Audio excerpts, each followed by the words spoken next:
Hello students, over economist में आपका स्वागत है। आज की क्लास में हम देखेंगे फंक्शंस ऑफ आरबीआई के 4 पॉइंट्स। पॉइंट नंबर 1 to 5 तक हम पहले वीडियो में डिस्कस कर चुके हैं और अब हमें देखना है point number 6 to point number 9 तक। पॉइंट 6 है आपका क्रेडिट कंट्रोल। क्रेडिट वर्ड से आप मीनिंग ये समझिए कि जो भी बिजनेस के ट्रांजेक्शन होते हैं वो या तो कैश में होते हैं या फिर क्रेडिट में होते हैं। तो आरबीआई बैंक मनी को कंट्रोल एंड रेगुलेट करने का काम करता है। तो जितने भी मनी एंड बिजनेस ट्रांजैक्शंस होते हैं उनको क्रेडिट पे कंट्रोल करने का काम आरबीआई करेगा। अब क्रेडिट का कंट्रोल करने के 2 मेथड्स है।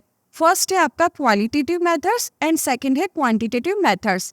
जो मॉनेटरी पॉलिसी के अकॉर्डिंग मॉनेटरी पॉलिसी में ये दोनों ही मेथड्स आते हैं, क्वालिटेटिव एंड क्वांटिटेटिव कंट्रोल, और उनके अकॉर्डिंग मार्केट के अंदर क्रेडिट कंट्रोल करने का काम आरबीआई बैंक करता है।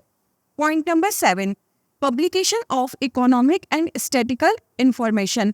अब ये जितनी भी इंफॉर्मेशन है जो मनी मार्केट से रिलेटेड हुई, क्रेडिट कंट्रोल से रिलेटेड हुई है, या इनकम, नेशनल इनकम कितनी है, इन सब की डेटा, इन सब की रिलायबल इंफॉर्मेशन, ये सारी इंफॉर्मेशन आपको मिलती है मार्केट से, और इन मार्केट से सारी इंफॉर्मेशन कलेक्ट करके उसका एनालिसिस करने के बाद में इसे पब्लिश करने की अथॉरिटी ओनली आरबीआई बैंक को है। तो जितनी भी इकोनॉमिक इंफॉर्मेशन हुई, जितनी भी स्टैटिस्टिकल इंफॉर्मेशन हुई, इन सब की इंफॉर्मेशन किसके पास है? आरबीआई बैंक के पास। आरबीआई बैंक उसको अच्छे से एनालाइज करने के बाद में अपनी साइट पे पब्लिश करता है। नेक्स्ट है आपका promotional and point number 8, promotional and development functions.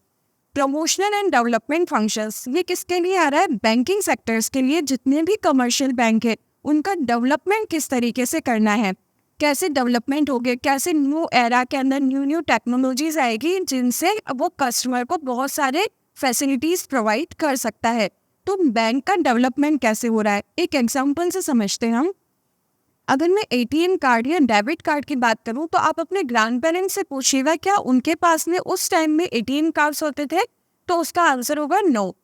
उस टाइम एटीएम या डेबिट कार्ड नहीं हुआ करते थे। लेकिन अभी के टाइम में क्या हो रहा है? एटीएम कार्ड है जिससे आप मनी को विड्रॉल भी कर सकते हैं और मनी को आप डिपॉजिट्स भी कर सकते हैं। तो ये सब क्या हुआ, जो innovative functions day by day देखने को मिल रहे हैं। तो बैंक प्रमोट करता है और डेवलपमेंट करता है ना। तो आरबीआई बैंक क्या करेगा? कमर्शियल बैंक्स के लिए जितने भी न्यू ट्रेंड्स है, न्यू इनोवेटिव फंक्शंस है, उन सबको प्रमोट करने का काम करता है। और ये जितने भी डेवलपमेंट्स होते हैं इनसे कमर्शियल बैंक के थ्रू कस्टमर्स को बेनिफिट्स मिलते हैं। और लास्ट अदर्स के अंदर हम 2-3 पॉइंट डिस्कस कर लेते हैं। फर्स्ट पॉइंट है इकोनॉमिक क्राइसिस का। इकोनॉमिक क्राइसिस कब हुआ? थोड़ा सा हम बैक में जाते हैं। कोरोना का टाइम पीरियड आपने और हमने देखा है। उस टाइम पे जीडीपी बहुत ही नीचे आ गया था, या जीडीपी में यूं कहूँ कि नेगेटिव में गया था। तो जीडीपी जो नेगेटिव में गया, उस टाइम मनी की लिक्विडिटी को आरबीआई बैंक ने किस तरीके से कंट्रोल एंड रेगुलेट किया है? तो मॉनेटरी पॉलिसी बनाई। 2 पॉइंट्स जो अभी हमने बोले थे, qualitative controls and quantitative controls, इन्हीं मेथड्स के थ्रू इकोनॉमिक क्राइसिस की सिचुएशन को स्टेबल किया गया। प्राइस लेवल जो बहुत ज़्यादा फ्लक्चुएट हो रहा था, प्रोडक्ट की प्राइसेस इंक्रीज हो गई थी, लोगों के पास में पैसा नहीं था, अनएम्प्लॉयमेंट रेशियो इंक्रीज हो गया, पॉवर्टी इंक्रीज हो गई। तो जो इकोनॉमिक क्राइसिस की सिचुएशन थी उसको मॉनेटरी पॉलिसी के थ्रू कंट्रोल करने का काम किसने किया है? आरबीआई बैंक ने। सेकेंड पॉइंट आता है कि जो भी स्टाफ मेंबर्स है उन सबको ट्रेनिंग प्रोवाइड की जाती है। तो ट्रेनिंग फैसिलिटीज किसको दे रहे हैं? स्टाफ मेंबर्स को दे रहे हैं, जिससे कि वो अच्छे से ट्रेंड होकर के प्रॉपर वर्क कर सके।